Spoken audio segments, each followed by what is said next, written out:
কোনো ব্যক্তিগত কারণে অথবা কোনো সমস্যার কারণে আপনি চাচ্ছেন আপনার বর্তমান সিমটাকে 2, 4, 10 বছর ব্যবহার করবেন না, তারপরে আবার ব্যবহার করবেন।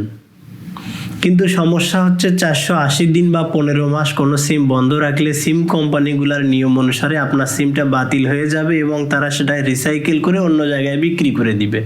তাহলে প্রশ্ন হচ্ছে কিভাবে সিমটাকে না চালিয়েও সচল রাখবেন।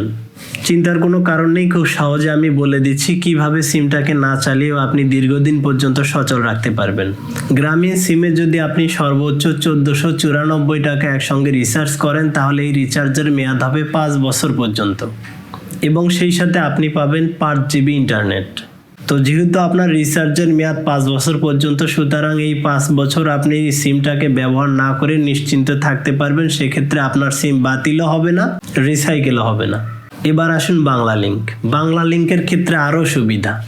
সর্বোচ্চ 1599 টাকা যদি আপনি একসঙ্গে রিচার্জ করেন তাহলে সেই রিচার্জের মেয়াদ হবে 10 বছর এবং সেই সাথে আপনি পাবেন 75 জিবি ইন্টারনেট, যেটাকে আপনি 10 বছর ধরে ব্যবহার করতে পারবেন। তো যেহেতু আপনার রিচার্জের মেয়াদ 10 বছর হচ্ছে, সুতরাং এই 10 বছর আপনি সিমটাকে ব্যবহার না করে নিশ্চিন্ত থাকতে পারবেন। সিম বাতিল হবে না, রিসাইকেল হবে না। এবারে রবি।